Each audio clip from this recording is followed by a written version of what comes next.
I grew up in Rock Island, Illinois, and that's on the Mississippi River by Iowa, 3 hours west of Chicago. Been singing since I was real tiny and did like some theater, musical theater when I was a kid, and took like dance classes and all that in the community.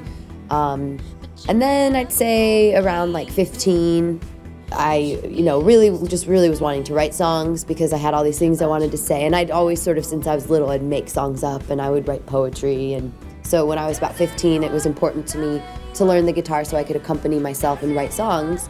And I started small with like a few chords at a time. But, then as the demand came for me to want to be able to hit such and such note with my voice, I'd have to figure out, okay, what chord is that? And look at like the chord chart book and figure out where to put my hands and then practice so I had the muscle memory.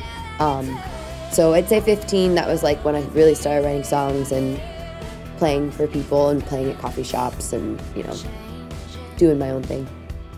He's been acting strange, he talks, but what's he say? I mean, I guess when I was really little, I thought Madonna and like Janet Jackson were really cool, and I liked to like wear costumes and stuff. But I grew out of that pretty quickly. People like Sheryl Crow or Sarah McLachlan, when I was 13 or 14, I thought were a good role model because they were pretty much like about the music, and they played instruments and they wrote songs, and their look was not, again, the driving force. But both, like, beautiful women. I care about my appearance to a certain extent, but I don't think it should be like the driving force behind my music. Keep the makeup to a minimal. My hair, that's just kind of what it does. I let it do its thing, and just kind of wear t-shirts and jeans. That's just kind of how I feel comfortable. So, though, I did go through a phase for a couple years where I was, a prep for like about a year and a half. I tried that whole thing out, so I would, blow dry my hair and curl it and put on makeup and wear, preppy clothes, but it just wasn't my thing, and I quickly just didn't care anymore. Just there's a lot of style over substance, and I think there's a lot of music that's, not that I'm writing the deepest songs in the world, but I think my music that I'm making is a way of like processing emotions and helping other people process their emotions and like getting through hard things and trying to be better people, and not just like, it's like, let's just take shots and like do it with people and like spend all our money and like dance. It's just all these sensational things that are like not even really music, that just like you get the #1 album if you act like an idiot. It's like you can do a terrible thing and then you get rewarded for it. Most days I got to just focus on what I can do. Like I'm not even paying attention to that stuff.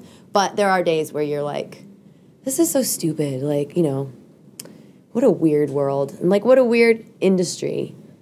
It's just that whole thing of like how you make your way, and it's important to me to be authentic, so that may end up being the reason why I don't succeed. I don't know. Well, I think there is a lot of great music, and there are a lot of great movies, and there is a lot of great art out there that is accessible if you find it. And thank goodness for the internet that you can, get there. Because, one thing that is great about concerts and music is you are bringing people together. And I'd like to pride myself on thinking that the kind of people that come to my show are really cool to each other. I think they make friends with each other, because we want to create a positive environment where no one needs to feel insecure or like someone's cooler than they are, or, like just nice people who are accepting, and like, a place. I think that music and concerts does offer like a glimpse into that hope, because it's like a bunch of strangers coming together, cooperating, and having a nice time. And I think we aren't given enough credit. There's so many rules now. Like, we aren't given enough credit. Like, oh, you can all stand there and actually like behave yourselves, like, without. There's so many restrictions, and it drives me nuts. But no, I digress. I think there's a lot of hope out there. I'm bringing up topics that I'm interested in and concerned about. The album is called Back to Forever, and it's funny how it really wasn't clear to me that I was going to call the album that until everything was sort of mastered and done, and I was starting to sort of listen through and see how things fit together. And the song Back to Forever, is a song about, going back to where you were born, like to almost like to be buried, like returning back to your beginning. And also I put in like little details of like, you know, remembering spending the summer at the swimming pool or winters and Christmas in the Midwest and just all those like really happy childhood times when we were all young and healthy. And if you could just freeze that picture in the picture frame of like, you know, those days when all the kids were in the house and, you know, so just a simpler time that I long, you know, sometimes I ache for that. And I was inspired to write that song just because I visited my grandparents in Florida and was sitting in their closet like late at night looking through all our old photo albums and just was like crying, like, and they go by so quickly.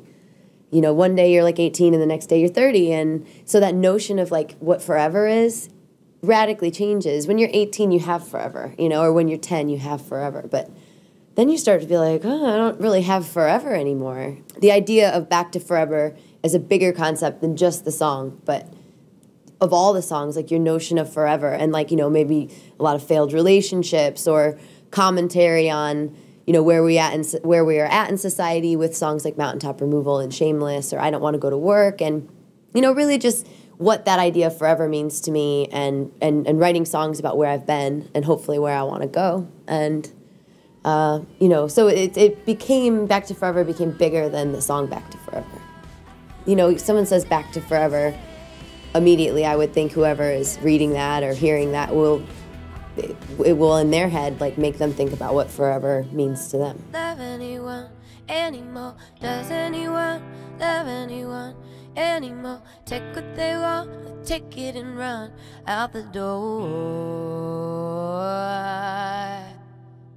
Yeah, Further Away Romance Police, the music video for it was shot in Rock Island, and a friend of mine who I went to high school with, but, you know, we were reunited in the last year by a mutual friend who's an English guy randomly, who was like, oh, you guys are both from Rock Island, like, and we knew who each other were, but he's now like a video director and is doing really well, and so we thought it'd be fun if him and I just went and just walked around Rock Island, you know, no permits or real big plan, and just sort of started the day thinking, okay, let's like go to the high school, like let's go to the woods, let's go to that like, you know, park I used to like hang out at, let's go just, you know, go all around town and like the places we remember and where we have memories and just go for it. And since it's called Further Away Romance Police, at one point I was going to call it Romance Police. And I have this friend who's a police officer in the town next to Rock Island, like a small village called Milan.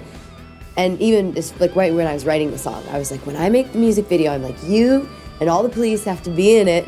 And like, you know, I had this whole idea in my head. Well, then when it came closer to it, and he's like, well, you know, my chief said that I could like take you out and you could use like the police lights, but you know, that's about all we can do. And he was sort of in it, and then he didn't end up making the edit, but that was fun, like calling on friends I grew up with. So he like provided like the nighttime lighting with his police lights, and in the rain it created this really cool glow, and you know, the whole thing was like a real, you know, natural, fun, kind of homegrown, home-based process.